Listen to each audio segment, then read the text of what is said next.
They asked me to split my $12 million inheritance with my sister, right there in front of everyone, during my father's will reading. But when my lawyer opened the sealed envelope, what he revealed shattered the room. Hi, I'm Maddie Shaw.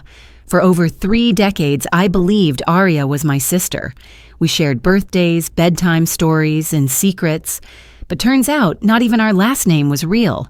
What would you do if your entire family asked you to give up what was rightfully yours to someone who was never legally part of it? Before we dive into the story, let me learn a bit about you. If you're a charming lady, please leave the number 1 in the comments. And if you're a dashing gentleman, leave the number 2. This way, I can send you a special greeting. Now let's start the story together. I always thought Aria and I were just sisters with different stories. Hers was always louder, more colorful, more tragic, more in need of saving. Mine was quieter, less obvious, but it kept the lights on. That morning, the air in Savannah was heavy with July heat, the kind that sticks to your skin like syrup.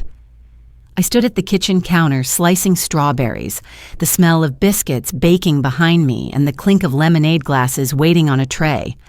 Aria hadn't come downstairs yet. She never did before 10. Mom always said brunch was a Southern tradition that kept families close, but ours had little to do with closeness. It was more like performance. Dad sat outside under the awning, sipping coffee too weak for his taste but too strong for his condition. He was thinner than the last time I visited, his cheeks sunken just enough to make my heart tighten.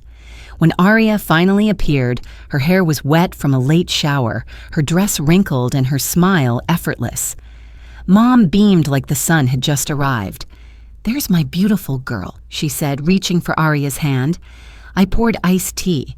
We sat at the old wooden table beneath the oaks, the Spanish moss above us moving only when the occasional breeze drifted through. Aria launched into a story about a new art collective in Charleston. Francine asked about her studio space, her latest curator friend, her plans for fall. Dad nodded now and then, but mostly stayed quiet. So did I. At one point, Mom turned to me. "You're quiet, Maddie.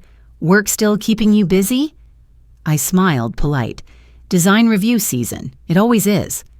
"Your sister's doing something creative too," she said, patting Aria's hand. "I love how she follows her heart."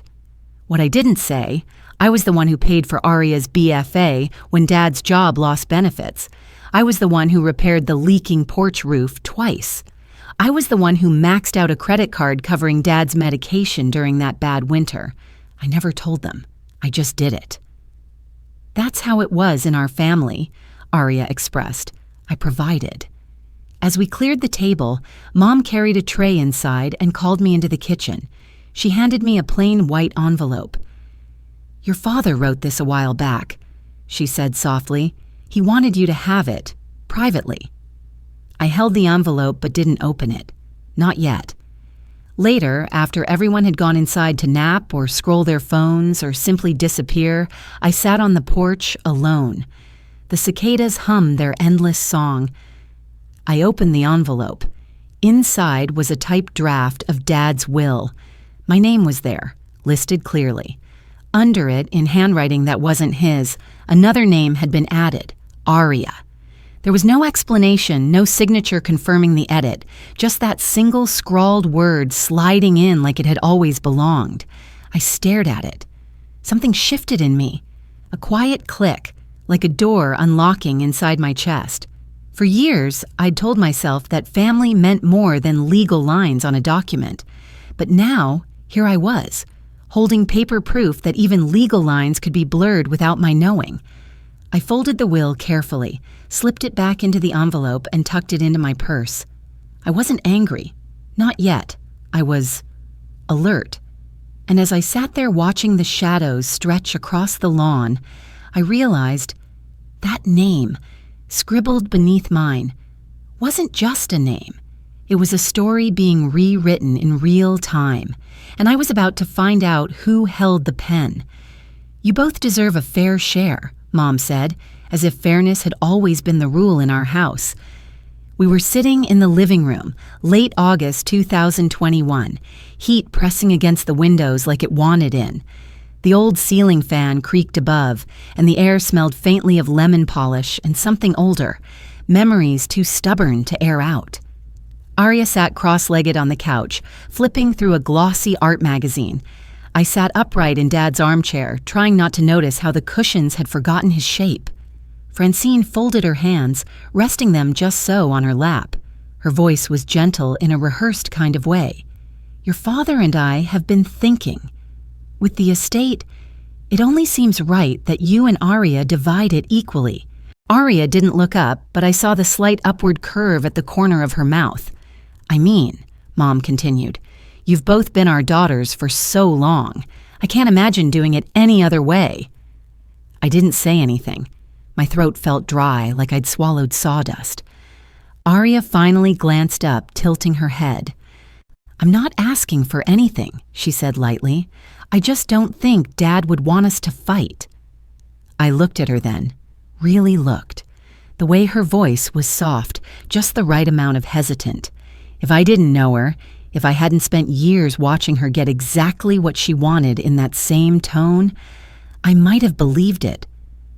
Dad's words floated up in my mind like a warning I hadn't understood at the time. Not everything is what it looks like on paper. I excused myself not long after, told them I had work emails to check. Mom touched my arm before I left the room.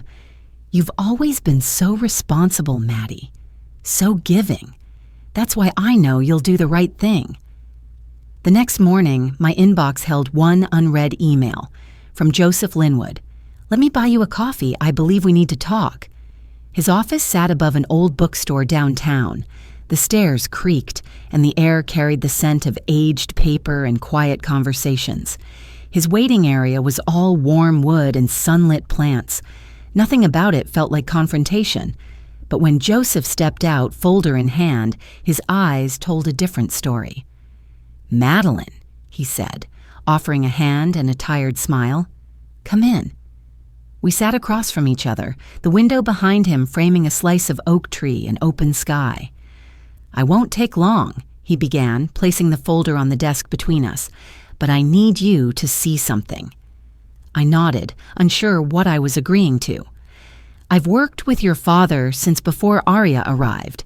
He trusted me with several personal documents over the years, some official, some not. This," he tapped the folder, "was left with me, sealed 2 years ago. He told me only to share it if the estate became complicated." I swallowed hard. Joseph opened the folder and pulled out a document. Legal paper, signatures, dates, but only one name listed as next of kin, mine. "There's no adoption record for Arya," he said. "No legal guardianship. Elliot started the paperwork, I think, but he never filed it, never signed it." I stared at the lines. My name, and only my name. "She's not legally your sister, Maddie, not in any court." The room tilted a little. I gripped the armrests to steady myself. "But the will," Joseph nodded. "There's an early draft with both names, but that was in Francine's handwriting. Your father's final instructions? This." He pushed the envelope forward. My name written across the seal in Dad's blocky letters. "What does this mean?" I asked, my voice lower than I meant it to be. "It means," Joseph said gently, "that if you choose to contest any forced division, you are within your full legal rights. You are, in the eyes of the law, the sole heir." I stared at the envelope. "If this is true," I whispered, "then what have I been paying for all these years?" The weight of 10 birthdays, 3 semesters of Arya's tuition, a decade of porch repairs, groceries, electric bills, all of it pressed down on me like a second skin. Joseph didn't answer. He just sat with me, in that small room above the bookstore, as the truth settled around us like dust. And for the first time, I realized I hadn't just been generous. I'd been misled. The room smelled like lemon polish and old money, the kind of scent that clung to heavy curtains and mahogany furniture, like a memory that refused to leave. The chairs around the long boardroom table were high-backed and upholstered in deep red, and the brass fixtures gleamed even though no one dared touch them. Outside the tall windows, late autumn wind rattled brittle leaves against the glass. Inside, silence reigned, but not the peaceful kind. Francine sat to my right, perfectly composed in her charcoal gray suit, lips pursed like she was already tired of the proceedings. Aria was across from me, her arms folded loosely, chin slightly raised, a soft smirk playing at the edges of her mouth like she already knew how this would end. Joseph stood near the head of the table, papers neatly stacked in front of him. Aunt Celeste and Uncle Roy occupied the far end, their presence mostly for decorum, I assumed, though they glanced at each other with wary interest. Joseph cleared his throat. "Thank you all for being here," he began, voice even but not rehearsed. "This reading pertains to the will of Mr. Elliot Shaw, finalized and notarized in the spring of last year." He looked at me briefly, then continued. "The original document identifies two beneficiaries, Madeline Shaw and Aria Benson." Aria's smirk curled further. Mom reached out and touched my hand gently, as if that would steady me. It didn't. Joseph turned over the next page. "However," he said, pausing just long enough to silence even the smallest shuffle of movement, "before we proceed, I've been instructed to share an addendum, one Mr. Shaw provided separately, sealed and dated." Francine stiffened beside me. "This affidavit," Joseph continued, holding up a crisp white envelope, "was delivered directly to my office by Mr. Shaw 1 week prior to the will's signing. It contains instructions that supersede all previous drafts and clarifies beneficiary status." He broke the seal cleanly. I could hear my own breath. "I'll read it aloud," he said, then began. "To whom it may concern, I, Elliot James Shaw, declare that only my biological daughter, Madeline Shaw, shall inherit my estate. While Aria Benson was cared for and supported by our family, she was never adopted through legal channels, nor was she included in the final legal version of my will." There it was. Aria's face didn't fall so much as freeze, like something inside her had locked up, unable to move forward or back. Francine made a sound, half gasp, half scoff, and leaned forward. "This is absurd," she said. "Elliot would never exclude Aria. She was as much his daughter as Maddie ever was." Joseph didn't flinch. "These are his words, Francine, and the documents were witnessed and notarized. The legal standing is firm." Uncle Roy shifted uncomfortably. Aunt Celeste looked down at her lap, suddenly fascinated by the stitching on her purse. Aria blinked slowly once. "He promised me," she said, her voice flat. "He told me I was part of this family." I looked at her, and I believed she believed that. Joseph gently set the document down and looked to me. "As it stands, Madeline, you are the sole legal heir. The decision of how to proceed, whether to amend or divide anything voluntarily, is now yours." Every eye in the room turned toward me. I hadn't prepared for this moment. Not really. I thought I had in Joseph's office a year ago, or in the quiet mornings when I ran the numbers in my head, imagining what fairness might look like. But none of that mattered now, because this moment wasn't about spreadsheets or wills. It was about voice. Mine. I looked at the paper. My father's handwriting, his words, his choice, and I realized something strange. I wasn't angry, not even at Francine or Aria. I wasn't even relieved. I was awake, the kind of awake that makes you feel every beat of your heart like a knock on a locked door finally opening. I met Joseph's eyes. He gave a small nod, nothing more. Francine opened her mouth, but whatever she was about to say, I never heard, because in that moment, everything around me faded. The polished table, the silent relatives, the stunned silence. All I could feel was the weight of silence finally lifting. All the quiet I'd swallowed for years. Every skipped thank you, every subtle dismissal, every "just let it go," stood up with me. And this time, I didn't sit back down. Aria slammed the folder shut so hard the brass clasp snapped loose. Papers scattered across the table like leaves in a windstorm. "So what am I then?" she snapped. "A mistake?" No one answered right away. The echo of her voice lingered in the room longer than anyone expected. Joseph leaned forward to collect the papers without saying a word. Aunt Celeste cleared her throat, a weak sound swallowed by tension. Uncle Roy looked down at the floor, suddenly fascinated by his shoes.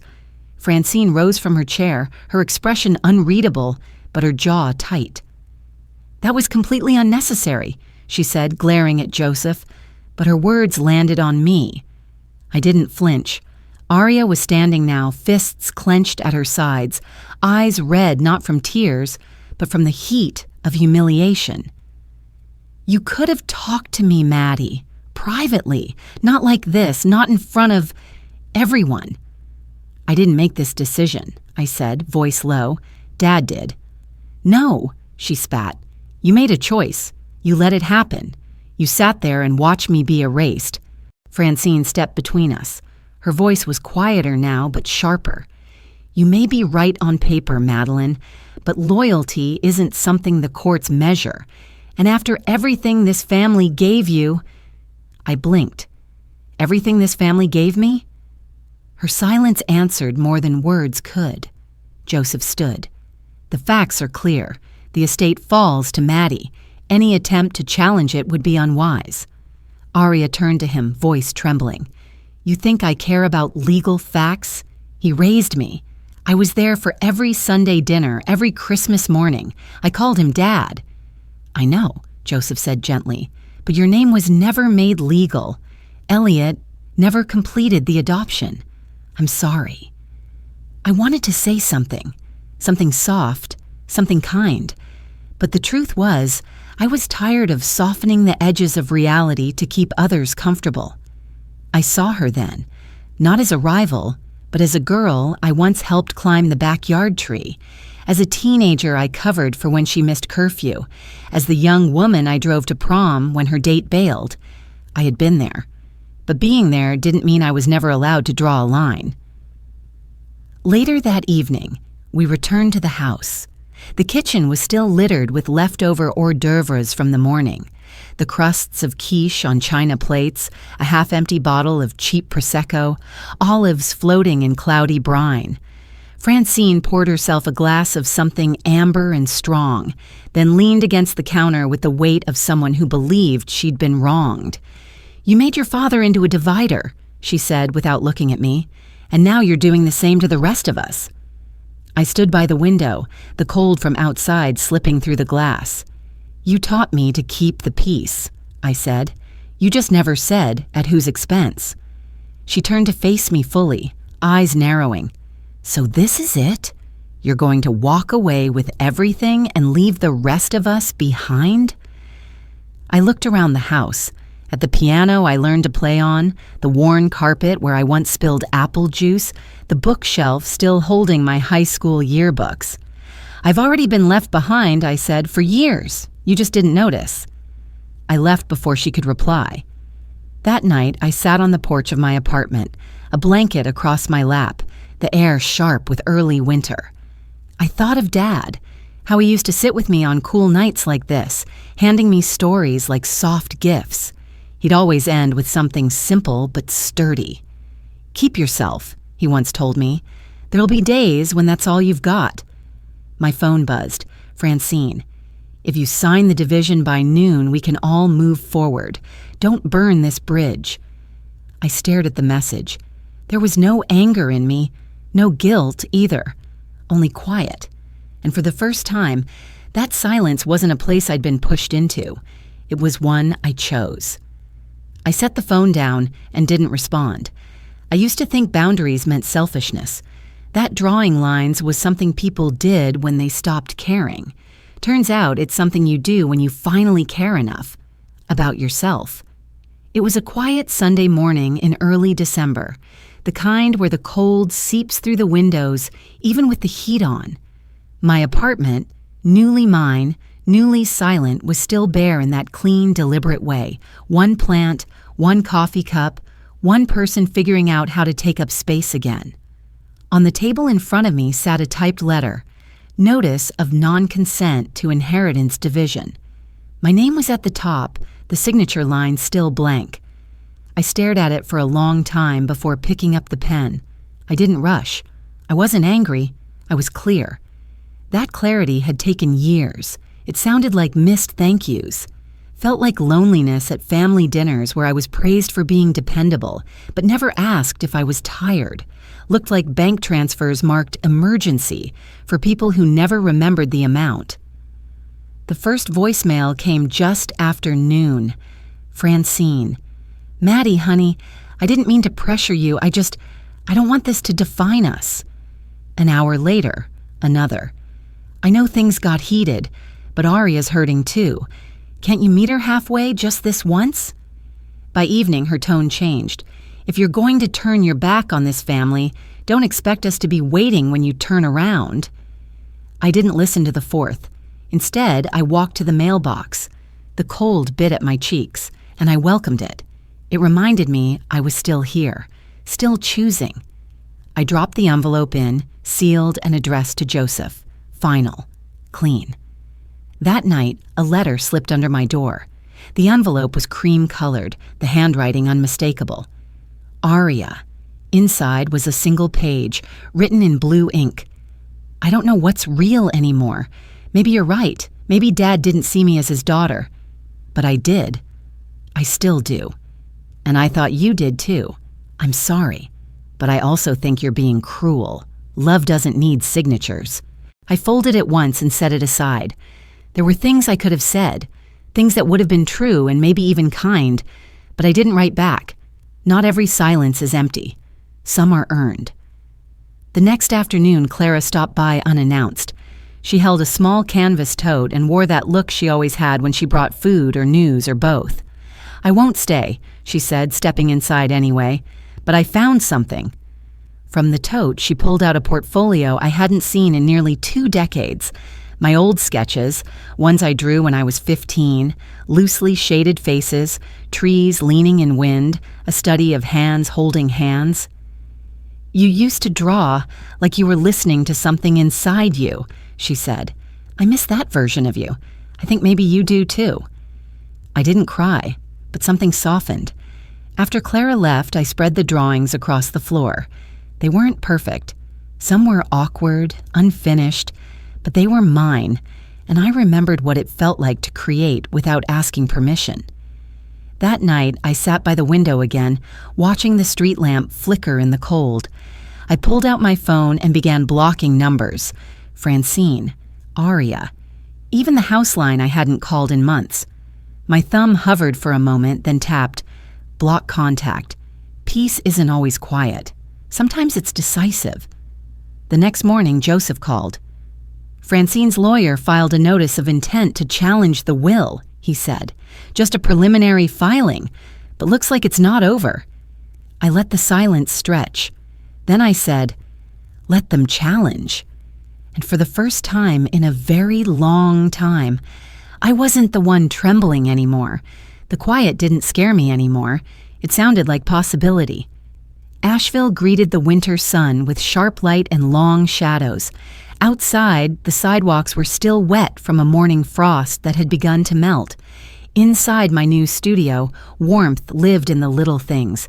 The scent of fresh coffee, the faint hum of jazz spilling from a corner speaker, and the soft rustle of paper as someone flipped through a portfolio. The exposed brick walls caught the light just right.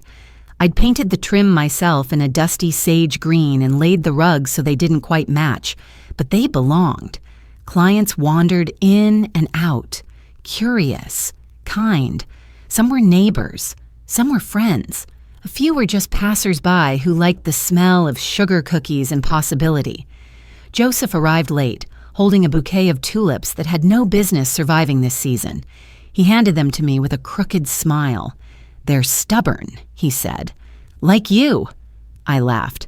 They'll fit right in. He followed me inside, pausing to take in the space. It's beautiful, he said, but not in the way people usually mean it. It's honest. I nodded. That's what I wanted. We stood for a while, watching people move through the space I had built from the pieces of a life I thought I'd lost. Then, as casually as someone might mention the weather, Joseph said, Francine dropped the challenge. Quietly, months ago. I looked at him. Why didn't you tell me sooner? You didn't need it to be over to move on, he said. You already had. We moved toward the back, where a small table held cocoa, coffee, and a tin of chocolate-covered almonds. Guests were nibbling and murmuring. I poured a cup and sipped. That's when I saw the envelope. Cream-colored, no return address, tucked under a folded napkin like it didn't want to be noticed. I opened it slowly. Inside was a single sheet of drawing paper, a pencil sketch, 2 girls on a tire swing, bare feet laughing. One had longer hair than the other, but they were clearly meant to be us. At the bottom, in Aria's careful handwriting, were the words, I did love you. Once no apology, no bitterness, just memory. I stared at it for a moment, letting something settle inside me. Then I folded it neatly and placed it in the bottom drawer of my desk. Not out of anger, not out of longing. It just didn't belong on the wall. Later that afternoon, someone clinked a spoon against a glass and called for a toast. It wasn't formal, but it felt important. Joseph lifted his cup. To drawing lines, he said, and knowing when not to cross them yourself. There were smiles, nods, a few soft laughs. I looked around the room and saw no family by blood, but plenty by choice. And it was enough. I stepped outside just before sunset. The sky had gone soft with pale gold and lavender. The air was crisp, but not cruel. I pulled my coat tighter and stood there for a moment, breathing it all in. I hadn't burned any bridges. I'd simply walked across them and kept going. I didn't win. I just stopped losing myself. There was no applause, no grand finale, just sunlight on brick walls and the quiet hum of a new beginning. And in that silence, I found something stronger than approval. Peace. Sometimes the hardest lines to draw are the ones we draw for ourselves, boundaries that say, this far, no further. But when we stop negotiating our worth to preserve someone else's comfort, we begin to remember who we are. If this story touched something in you, a memory, a moment of courage, I hope you'll take a breath and share your thoughts. After all, the quiet truths often bring us closest together.